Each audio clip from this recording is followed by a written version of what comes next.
Last week I was offered by two girls in America help with my YouTube channel to get millions of subscribers. And I was just thinking to myself, what the fuck? Every subscriber I've gotten, I've earned. I don't have many, but every one I have, I've earned. Through my words, through what I have to say, I've earned you all. I've earned all your subs. If I was to make a video called Watching the Grass Grow, and I took a camera and I went outside and I planted it in the yard, and I videotaped for an entire month. Then I took that video and I edited it and showed you every single day how the grass grew longer and longer. I'd have a million views to that. So do I really care about the millions of views? Fuck no. Because at least I know all the 1,400 subscribers that I have all come to me because they want to listen to what I have to say. They don't come to me for gibberish and nonsense and stupidity.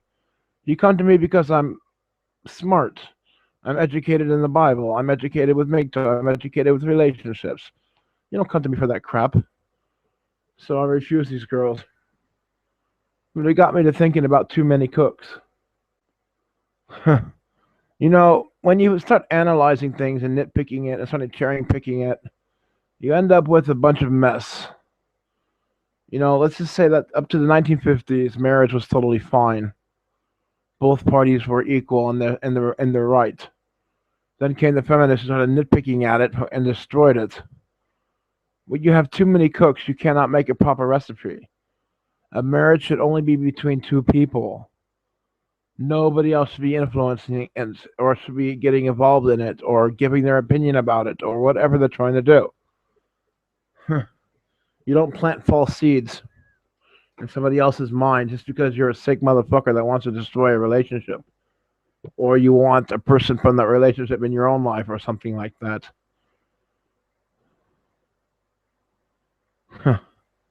Too many cooks, man. We got in politics today too. There's just too many cooks. They're all just steering down the demonic entity side. How could everybody not know what they're doing? Is it truly possible that the world has just gone so batshit insanely crazy they don't understand what they're doing? You don't understand the repercussions of your deeds. When you destroy marriage, you bring a curse upon you. When you destroy family, you bring a curse upon you.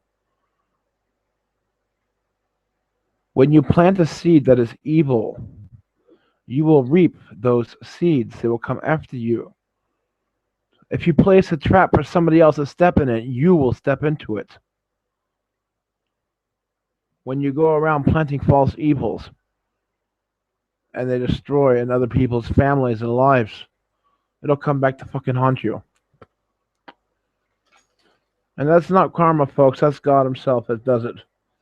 Because vengeance is mine, saith the Lord. But why has the world today gone so evil? The root of all evil is money, of course. But how can the world declare itself to be so Christian and yet still care so much about money and earthly stuff? I don't care about earthly possessions. I don't. You could take it all away from me. It would only hurt me if you took away my dogs, for example. That would suck. But I mean, you could take away my house, my money, my income, and I would just rely on the Lord to take care of me. If I couldn't, if you take away my job, whatever, and I had this, was really down on my luck, I'd still rely on the Lord to take care of me. So I don't understand the greed thing. To be greedy is to say there is no God that will take care of you. There is nothing out there that will support you other than yourself, so therefore you must stock up and store up and be ready for the ultimate Big Bang. Huh. In the 50s, fucking people made bunkers. Today they're storing up fucking survival food. That's all lack in faith of Christ and lack in faith in God. Don't you think that when times hit hard and the world falls to pieces and the economy goes down the toilet, that God will love you even more if you have not supplied yourself with all his storage, knowing full well it's coming, and just relying on the Lord to take care of you?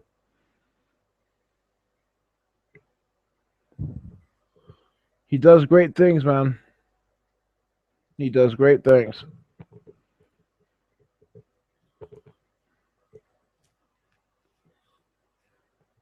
There's too many cooks today in marriage.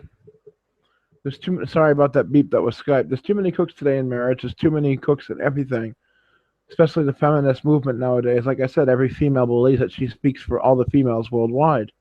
This complete arrogant narcissism where they don't even understand that they're hurting men. Every time I watch a video about a MGTOW man who goes on national TV and stands up for men's rights, I always have to hear, are you just vengeful? Who made you so fucking evil? What girl hurt you? All these shaming tactics. And the only reason they shame is because they know that they're wrong themselves. They have to shame the other person. That's using an evil tactic against somebody to hide their own evil deeds. Behind that layer of shame is something most men haven't even experienced yet today. And yet you all say that God's not real and you never experienced him either.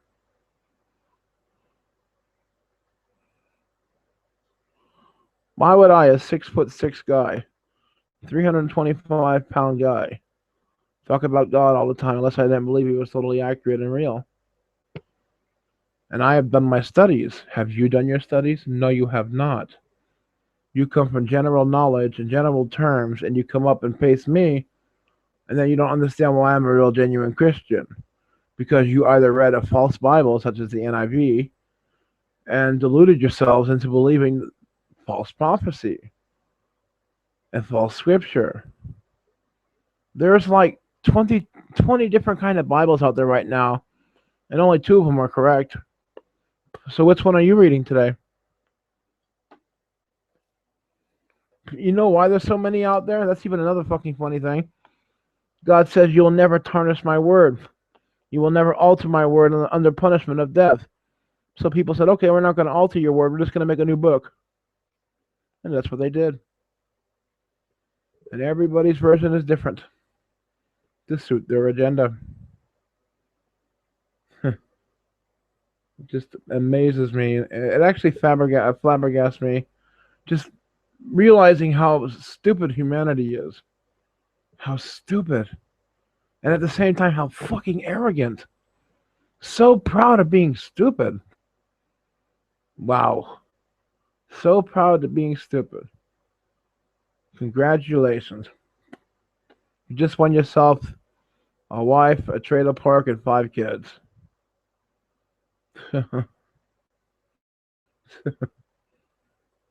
What was humanity's biggest goal in the 50s? Getting married, having children, growing old together. What is humanity's ultimate goal now in 2015? Getting a great job, making over that $1 million income, and feeling like you achieved something. It's all hollow. The real goal in this life is to make a relationship with your Creator, knowing who He is and what He wants from you, and in return giving it so that He can bless your life with better things.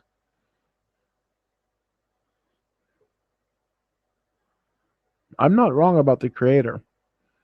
And I know many people like to believe that, oh, how can you believe in such an ancient book?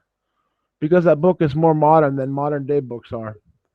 The things that fucking people do today in fucking modern times is already written about in the Bible as stupid, as dumb. What do I mean? You got scientists today that are trying to create CERN, and yet the Bible already tells you everything you need to know, that there are no alternate realities, that the only thing there is the spirit realm, and that when you try to go in and suck out antimatter, you're actually trying to suck out matter from the spirit realm, which is then tainted, and then it leads to earthly trouble. People are so stupid. It was up to 1492 before the world found out, okay, we're not flat. And now that stupid debate is out there again, despite there being satellite footage nowadays of the planet being round, how everything is round. You actually got morons and pitheads and dumbfucks out there who actually believe the Earth is flat again. You're fucking digressing. It's pathetically stupid. It's beyond stupid. It's past insane. It's sheepish. Totally sheepish. Mice to the piper. Believing all the shit you'll ever hear, but never doing your own homework. What is the matter with you? This whole world has become a world of hearsay. No court of law except hearsay. They don't do it because there has to be an act of David to back it up or expert witness testimony to back it up. Hearsay is not welcomed. And you all need to start realizing that the legal system is the ruler of the world, and their way of judgment should count for you as well. So when you hear a story, you should go, this doesn't really have much backing up, not enough evidence to prove it. Maybe I will not believe it. Let's put it on a back burner. No, you instantly fucking believe it like a bunch of dumbass sheep.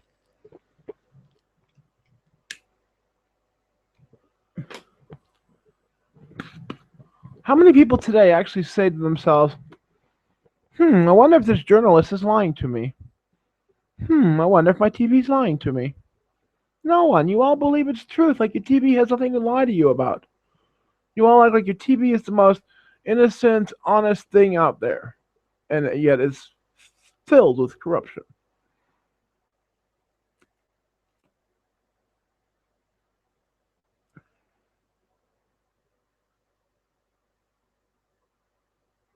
Want to see my point to prove it? You all remember 9/11. What if there was no television back then? What if in 2002 there was no, or 2001 there was no television? New York would have been hit by the airplanes. The World Trade Centers would have come down. The radio would have broadcasted it, but there would have been no footage. Then your president could not go out and fearmonger your ass, making you afraid of everybody and everything.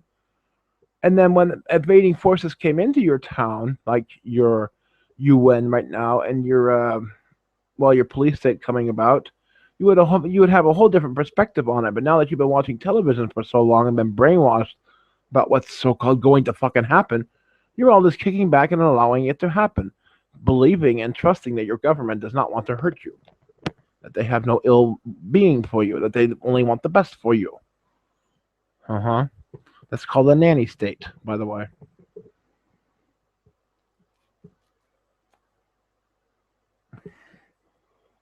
But if you had no television, you would never know these things. You would never be bothered by these things. You wouldn't have those fears.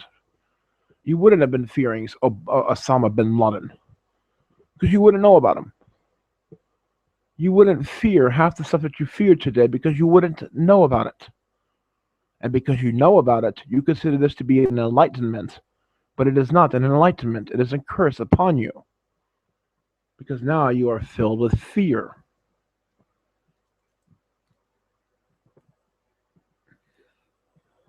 Do you see it?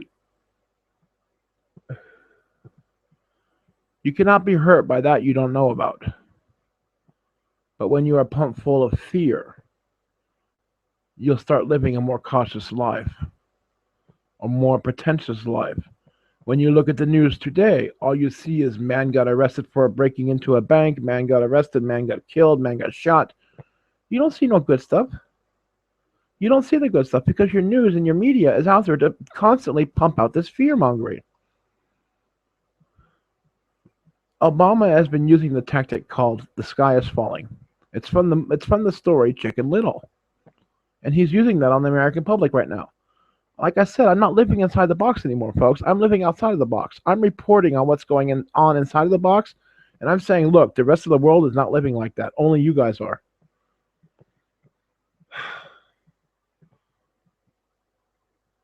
At the same time, you know your governments are trying to cause destabilization. They're trying to cause a civil war.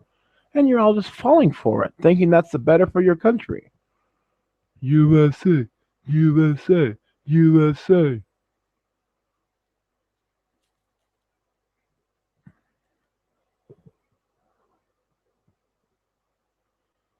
Every American that's a patriot is a seriously brainwashed human being. America has not defended itself for freedom, I think, for the last 300 years. Every war since the Civil War has been about destabilization, oil, becoming more rich, taking out competition. It's never been about protecting your own boundaries and your own borders. If that was true, then you'd have to admit that America has no more need for any warfare. because America is the strongest military force on the planet. Nobody would just attack them. They are the most strongest military force out there. So why are you constantly building more military if you are already the strongest nation out there? More stronger than Russia, China combined. Why do you keep building on defense? Why do you even call it defense when you're offensing the whole time? When you're in Iraq and Syria and other places, that's no longer defense, that's offense. You have been tricked, you have been duped, you have been scammed. Millions of American families out there who have lost their sons in war have really lost their sons for drug cartels, oil cartels. They don't care about you. You're not fighting for your freedom. You're not fighting for your country's freedom. You're not fighting for your girls' freedom. You're not fighting for your children's freedom. You're fighting for a bunch of drug lord terrorists. Afghanistan in 2003 produced 3% of the world's opium. In 2012, it was producing 97% of the world's opium. What happened was military intervention of the United States. So Afghanistan, thanks to American government, thanks to all those fathers that were no longer with their kids because they're off at Afghanistan fighting a fake war, we're protecting the opium dealers. So everybody that's been recently departing in the military have been departing for drugs, oil, wealth, capital, and nothing to do with defense of your own nation. Nothing to do with protection of your own nation. Are you fucking kidding me? Your damn fucking borders are wide open. Does that sound like you're protecting your fucking nation? Does it? Your sorry ass is off in Syria somewhere, Iraq somewhere, Afghanistan, where you think that you're protecting your country from an incoming threat while your fucking borders are wide open. And none of you seem to get this. It's like it gone completely over your heads. You all have too much faith in your government. There are too many cooks inside of your government. They don't care about you. They don't like you. They want you dead. They've even written it in stone that they want you dead. Look at the Georgia Guidestones. They want you dead. I believe it's 500 million people they want to keep. So they're going to have to eradicate 90% of all Earth. And yet you believe in this and you trust in this, you filthy people out there. You would rather believe in this than believe in God, who is the exact opposite, who stands for goodness and light and truth and righteousness in this world. You'd rather believe in evil that wants to kill off humanity. The NWO says the world is overpopulated. God says go out and multiply. There are places in this world where you can go for 200-300 miles and not come across a single other human individual. That is not an overpopulation problem. What we have is an overpopulation problem in the damn cities. That's where we have the overpopulation problems, in cities, where you all want to make it rich, make it big, make something of yourselves. But when you go to the country, not a soul bothers you. This world is not overpopulated. If you think that the world is overpopulated, then you are insulting God, because he gave us the direct order to go out and procreate. The first order he gave Adam and Eve was to have sex together. Go out and multiply and be prosperous. Your NWO says there's too many people on the planet. God gave us food. He gave us seeds to reproduce the food so that we'd always have an abundance of food, that we, from the sweat of our own brow, could grow our own crops, make our own meals, and supply for our own families. Now governments have come in with a fake seed, one that does not reproduce itself, and that is highly toxic for individuals, that might kill you when you eat the crop. So what we know is the government wants to kill 95% of all population. They've come in with GMO foods that can severely kill you. And yet you all still trust in this piece of garbage crap movement instead of believing in Christ and in Jehovah. So you all would rather believe in the dark fucking evil than to believe in the goodness, the light, and the truth. That's sad. That's very sad. God says, thou shalt not kill. Yet America brings in abortion. and then says, it's not really killing it if it's just a fetus. It's just a fish. It has gills. It's not really a human being yet. It's not a human being until it's born. You just sit there and justify all your fucking psychotic reasons to kill off an unborn child.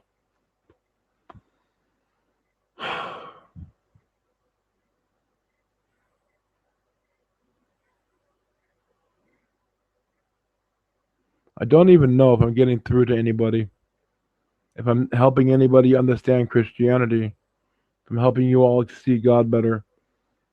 But you live in a bubble that is going to burst, and it will take you out unless you get with the program and already step out of the bubble before it bursts. I am outside of the bubble, and I'm reporting on the inside of the bubble to the people on the inside of the bubble, saying, step out of the bubble. Step out of it now. Step out of your matrix. Step out of your bullshit. Step out of your dream. Step out of your delusion. And step into the real world. Step into the light. Step into Christ. Step into God. Step into Christianity. Because the bubble you are living in right now is 100% satanic. And it wants to destroy you. It wants to kill your kids. It wants to kill your wife. It wants to kill your parents. It wants to kill your grandparents. It has no love for you. It wants to see you dead and destroyed.